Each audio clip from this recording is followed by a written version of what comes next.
Students, welcome to PCB club. I hope आप सब बहुत बढ़िया होंगे, हेल्दी होंगे, स्वस्थ होंगे। तो आज हम लोग सॉल्व करेंगे जो आपका चैप्टर 10 है साइंस का, ग्रेविटेशन चैप्टर। तो उसमें जो आपके एनसीईआरटी बुक का न्यूमेरिकल है, question number 3, what is the magnitude of the gravitational force between the earth and a 1 kg object its surface. Mass of the earth given है आपको 6 into 10 to power 24 kg and radius of the earth is 6.4 into 10 to power 6 metre.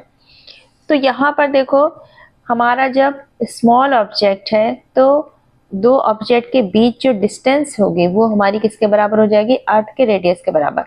तो आपका जो formula है force का, gravitational force का, that is G m1 m2 upon D square होता है। ठीक, तो यहाँ पर जो छोटा ऑब्जेक्ट है तो वो अर्थ की सरफेस पे ही है, तो उसके सेंटर की डिस्टेंस हम लोग क्या ही मानेंगे, तो उसको हम लोग मान लेते हैं कि वो अर्थ की सरफेस पे है। तो यहाँ पर जो हम दो ऑब्जेक्ट के बीच डिस्टेंस लेंगे वो हम किसके बराबर लेंगे? अर्थ के रेडियस के बराबर। और एक ऑब्जेक्ट आपका 1 kg के, दूसरा ऑब्जेक्ट हमारा क्या है? अर्थ। तो यहाँ पर हमने me रख दिया, मास ऑफ द अर्थ, और डिस्टेंस को हमने रख दिया r, यानी कि रेडियस ऑफ द अर्थ।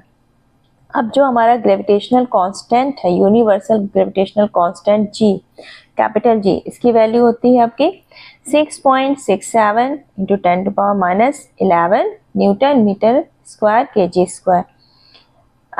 आपको दिया है 1 kg का, मास ऑफ अर्थ दिया है, रेडियस ऑफ अर्थ।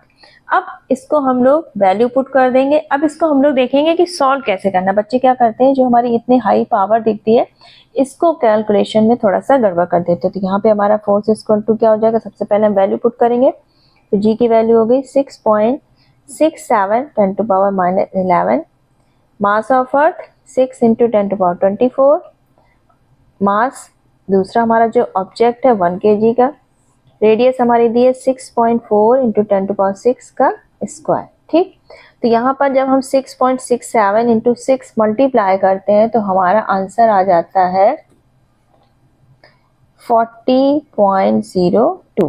ठीक, पावर यहाँ पे 10 की पावर माइनस 11 और 10 की पावर 24।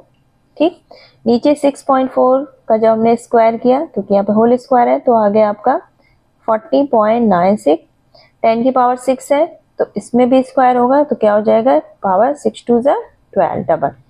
अब ये 10 की पावर 12 और ये 24, सब पावर को हम एक साथ कैलकुलेट कर लें। तो यहाँ पर हमारा बच्चा 40.02 अपॉन 40.96, यहाँ पे हो गया 10 की पावर माइनस 11 10 टू पावर 24।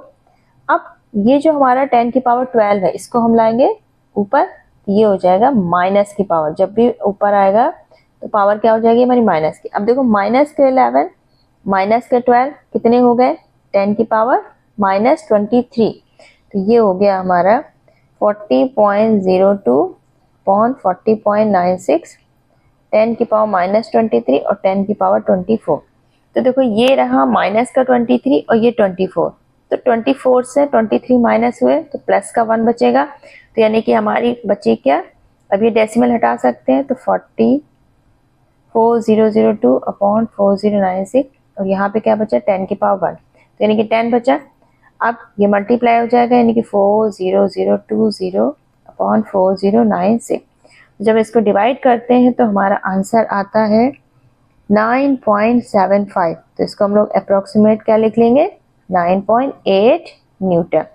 तो 9.8 हमारा क्या आ जाएगा? फोर्स जो कि ऑब्जेक्ट पे लग रहा होगा ड्यू टू अर्थ। ठीक, तो इस तरह से हमें ये पावर्स जो है 10 वाली ये कैलकुलेट करना है। तो आई होप ये वीडियो आपके लिए फ्रूटफुल रहा होगा।